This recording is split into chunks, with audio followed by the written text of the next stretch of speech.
Hello students, welcome to my YouTube channel and welcome to NCERT line by line frame problem series.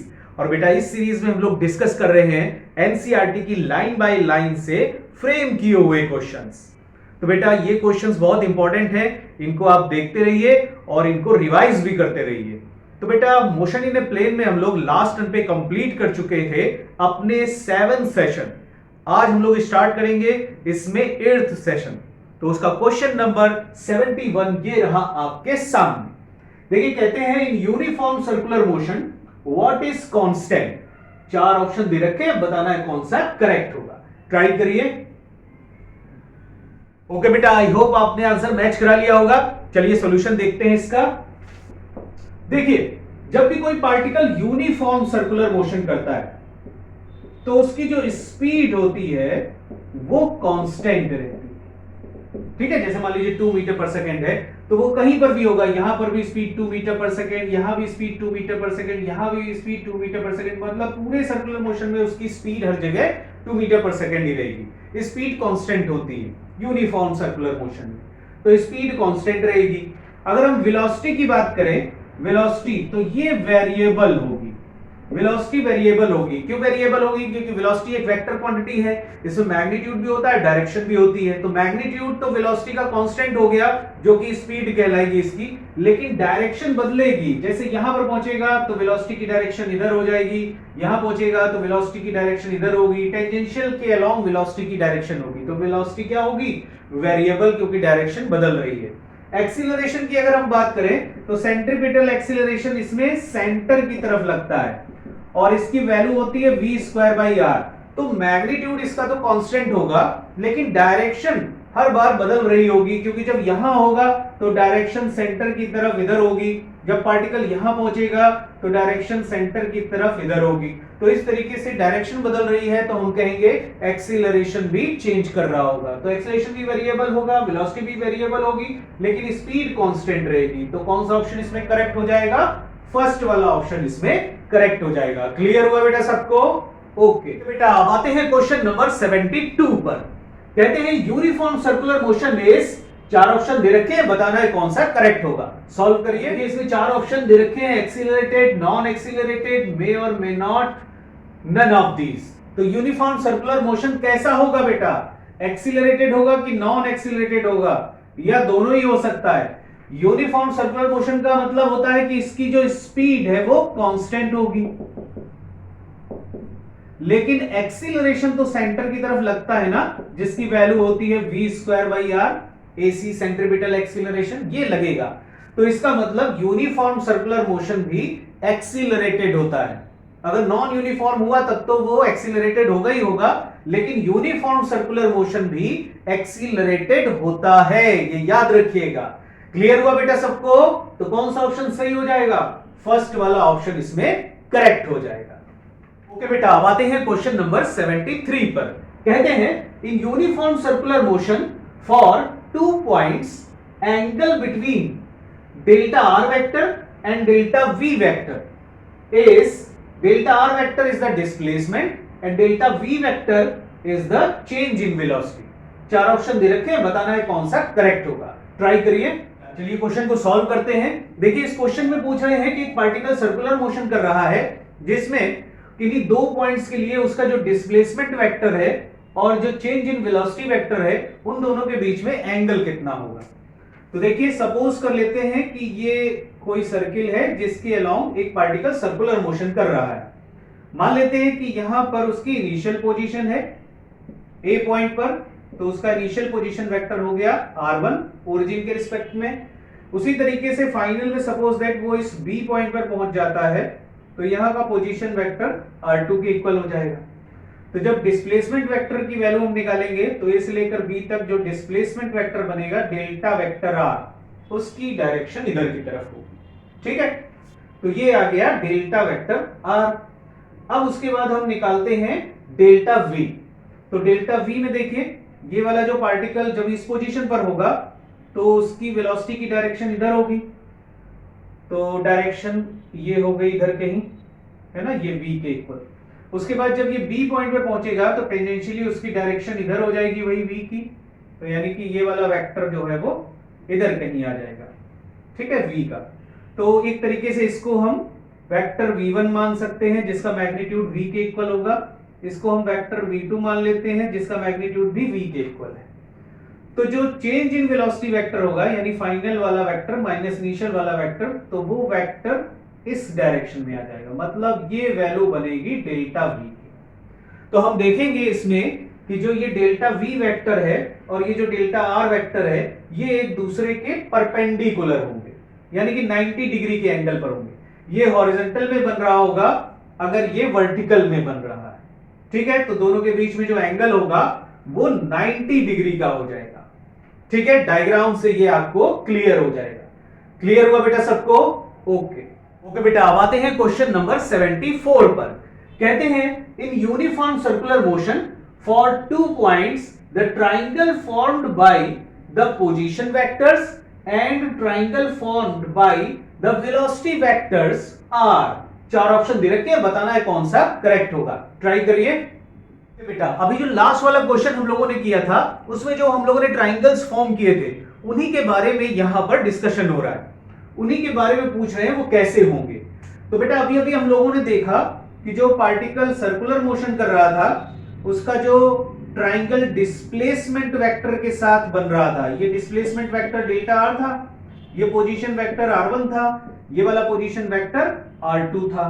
तो ये triangle form हुआ था और इसी के करेस्पॉन्डिंग जो दूसरा ट्राइंगल फॉर्म हुआ था यहां पर जो वेलोसिटी वाला था जिसमें ये delta v change in velocity vector था, ये था v1 और ये वाला था v2, ठीक है। तो ये दोनों जो ट्राइंगल होते हैं बेटा ये बिल्कुल सिमिलर होते हैं, एक जैसे होते हैं, इनके रिलेशंस भी एक जैसे मिलते हैं। जैसे अगर हम यहां पर ये जो डिस्प्लेसमेंट वेक्टर है डेल्टा r और इसका जो रेडियस वेक्टर होगा r, इसकी वैल्यू इस ट्राइंगल में भी इसका जो चेंज इन वेलोसिटी वेक्टर है डेल्टा v और अपॉन वेलोसिटी वेक्टर v इसके इक्वल होगा। तो ये दोनों ट्राइंगल जो होते हैं वो सिमिलर होते हैं। तो कौन सा ऑप्शन इसमें करेक्ट हो जाएगा? फर्स्ट वाला ऑप्शन इसका करेक्ट हो जाएगा। ओके बेटा, अब आते हैं क्वेश्चन नंबर 75 पर। कहते हैं in above problem if triangles are similar then, 4 option दे रखे, बताना है कौन सा करेक्ट होगा। ट्राई करिए बेटा। आई होप आपने प्रॉब्लम को सॉल्व कर लिया होगा। चलिए आंसर मैच कराते हैं। तो देखिए जो वही ट्राइंगल हम लोगों ने फॉर्म किए थे यूनिफॉर्म सर्कुलर मोशन में, एक तो डिस्प्लेसमेंट वाला ट्राइंगल बनता था और एक velocity change in velocity vector वाला ट्राइंगल बनता था। जैसे सपोज दैट यहां पर पार्टिकल ए पर था, ये फाइनल बी पर था, तो ये पोजीशन वेक्टर r1, ये पोजीशन वेक्टर r2 और ये डिस्प्लेसमेंट वेक्टर। तो एक ट्राइंगल ये फॉर्म होता था और दूसरा triangle change in velocity vector का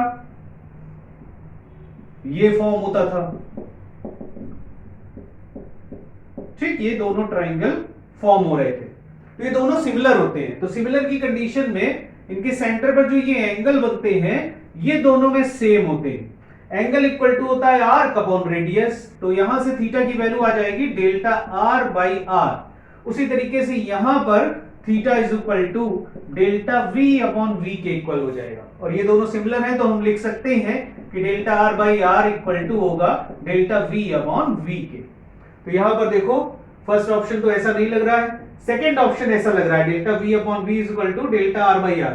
तो सेकंड वाला ऑप्शन यहां पर करेक्ट हो जाएगा। थर्ड वाले ऑप्शन में देखो कह रहे हैं v डेल्टा v, तो v डेल्टा v मल्टीप्लाई तो हो नहीं रहा, तो ये वैल्यू वैलिड नहीं होगी। चौथा v वैलिड नहीं होगा, फोर्थ 1 एंड 3 दे रखा है इसमें, तो ये भी वैलिड नहीं होगा। तो कौन सा ऑप्शन करेक्ट हो जाएगा? सेकंड वाला ऑप्शन इसमें करेक्ट हो जाएगा। ओके बेटा, अब आते हैं क्वेश्चन नंबर 76 पर। कहते हैं centripetal acceleration is equal to, 4 option दे रखे हैं, बताना है कौन सा करेक्ट होगा। बताइए। आई होप ये क्वेश्चन तो आपने बड़ी आसानी से कर लिया होगा। 4 ऑप्शन में बताना है कि कौन सा करेक्ट होगा। सेंट्रीपिटल एक्सीलरेशन की value AC is equal to होता है v स्क्वायर बाई आर। तो कौन सा ऑप्शन इसमें करेक्ट हो जाएगा? सेकंड वाला ऑप्शन इसमें करेक्ट हो जाएगा। AC is equal to v square by are.